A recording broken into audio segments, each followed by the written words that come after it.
بسم اللہ الرحمن الرحیم 10 اسلامی باتیں قرآن و حدیث کی روشنی میں۔ نمبر 1، اسلامی تاریخ۔ حضرت ابراہیم علیہ السلام کی قوم کی حالت۔ حضرت ابراہیم علیہ السلام نے جس خاندان اور ماحول میں آنکھیں کھولی، اس میں شرک و بت پرستی اور ضلالت و گمراہی بالکل عام تھی۔ سارے لوگ بتوں کی پوجا کرتے اور چاند، سورج اور ستاروں کو اپنی حاجت و ضرورت پوری کرنے کا ذریعہ سمجھتے۔ ہر ایک نے اللہ تعالیٰ کی طاقت و قدرت اور وحدانیت کو بھول کر بے شمار چیزوں کو اپنا معبود بنا لیا تھا۔ خود حضرت ابراہیم علیہ السلام کے والد آزر اپنی قوم کے مختلف قبیلوں کے لیے لکڑیوں کے بت بناتے اور لوگوں کے ہاتھوں میں فروخت کرتے تھے، یعنی بیچتے تھے، اور پھر لوگ اس کی پوجا کرتے تھے، یہاں تک کہ آزر خود اپنے ہاتھوں سے بنا ہوئے بتوں کی پوجا کرتے اور ان سے عقیدت و محبت کا اظہار کرتے تھے۔ ایسی ضلالت و گمراہی اور حق و صداقت سے محروم ماحول میں حضرت ابراہیم علیہ السلام نے توحید کی آواز لگائی اور لوگوں کو سمجھایا، مگر کسی نے آپ کی دعوت کو تسلیم نہیں کیا اور سختی کے ساتھ مخالفت کرنے لگے۔ نمبر 2، اللہ کی قدرت۔ زبان کا مختلف ہونا۔ اللہ تعالیٰ نے دنیا میں بے شمار قوموں کو پیدا فرمایا جن کی زبان ایک دوسرے سے الگ ہے۔ کسی کی زبان عربی ہے تو کسی کی فارسی، کسی کی انگریزی ہے تو کسی اور کی اردو اور ہندی ہے، جبکہ ایک قسم کے جانور اور پرندوں کی بولی ایک ہوتی ہے، لیکن انسانی قوموں کی بولیاں بالکل مختلف ہیں، بلکہ انسانوں میں سے ہی مردوں اور عورتوں، لڑکے اور لڑکیوں کی آوازیں بھی ایک دوسرے سے جدا ہوتی ہیں، حالانکہ سب کی زبان، ہونٹ، تالو، حلق وغیرہ ایک ہی طرح کے ہیں۔ اس کے باوجود انسانوں کی زبان، آواز اور لب و لہجہ کا مختلف ہونا اللہ کی عظیم قدرت ہے۔ نمبر 3، ایک فرض کے بارے میں قرآن مجید پر ایمان لانا۔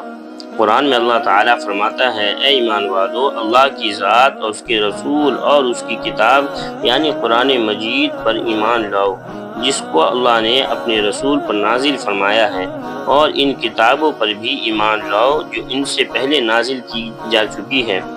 خلاصہ، قرآن کریم کو اللہ تعالیٰ کی اتاری ہوئی کتاب سمجھنا اور اس کے حرف بحرف صحیح ہونے کا یقین رکھنا فرض ہے۔ نمبر 4، ایک سنت کے بارے میں مانگنے والے کو نرمی سے جواب دینا۔ حضرت علی رضی اللہ عنہ بیان کرتے ہیں کہ رسول اللہ صلی اللہ علیہ وسلم سے کوئی حاجت طلب کرتا تو آپ صلی اللہ علیہ وسلم اس کی ضرورت پوری فرماتے تھے، اور اگر نہ فرما سکتے تو بہت نرمی اور اخلاق سے اس کو کہہ دیتے اور معذرت فرماتے۔ خلاصہ، سوال کرنے والے کو کچھ نہ کچھ دے دینا چاہیے، اگر کچھ نہ ہو تو اس سے نرمی کے ساتھ معذرت کر دینا چاہیے، اسے جھڑکنا اور لعن طعن کرنا درست نہیں ہے۔ نمبر 5، ایک اہم عمل کی فضیلت، قبر کی وحشت سے نجات۔ رسول اللہ صلی اللہ علیہ وسلم نے فرمایا، جو شخص ہر روز 100 مرتبہ لا الہ الا اللہ الملک الحق المبین پڑھے گا تو اس کو فقر و تنگدستی سے پناہ ملے گی، قبر کی وحشت سے نجات ہوگی اور مال و دولت سے نوازا جائے گا، اور اس کے لیے جنت کے دروازے کھول دیے جائیں گے۔ بتائیے کتنی بہترین دعا ہے، اس کو سبھی حضرات پڑھنے کی کوشش کریں۔ اس میں ہمارے لیے مال و دولت کا ذریعہ بھی بتایا ہے، قبر سے نجات بھی بتائی ہے، قبر کی وحشت گھبراہٹ سے بچنے کی دعا بھی ہے۔ لا الہ الا اللہ الحق، لا الہ الا اللہ الملک الحق المبین، تو اس دعا کو ضرور پڑھیں۔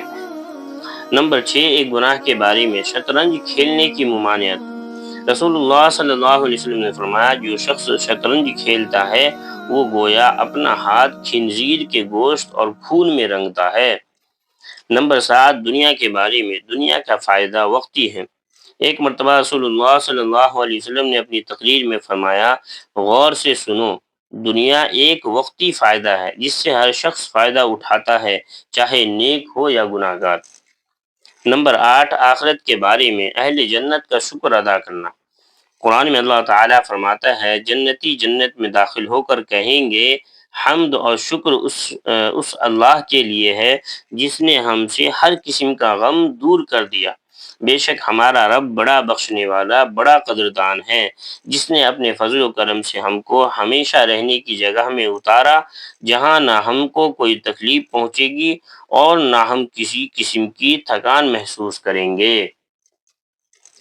نمبر 9، طب نبوی سے علاج، گھیکوار اور رائی کے فوائد۔ رسول اللہ صلی اللہ علیہ وسلم نے فرمایا، دو کڑوی چیزوں میں کس قدر شفا ہے، یعنی گھیکوار اور یعنی ایلو ویرا اور رائی میں۔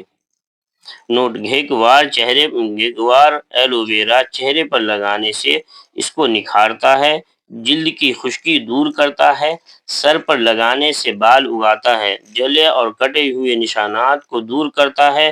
اس کے استعمال کرنے سے شوگر کے مریض کو عافیت ہوتی ہے، اور رائی کا تیل دماغ کو قوت بخشتا ہے، مالش کرنے سے جسم میں چستی پیدا ہوتی ہے۔ نمبر 10، قرآن کی نصیحت۔ قرآن میں اللہ تعالیٰ فرماتا ہے، اے انسان، تجھے اپنے رب کریم کے بارے میں کس چیز نے دھوکے میں ڈال رکھا ہے؟ حالانکہ اس نے تجھ کو پیدا کیا، پھر تیرے اعضاء کو درست کیا، اور پھر تجھ کو برابر کیا، اور جس صورت میں چاہا تجھ کو جوڑ کر بنا دیا۔ اللہ تبارک و تعالیٰ ان تمام باتوں پہ ہم سب کو عمل کی توفیق عطا فرمائے۔ آمین۔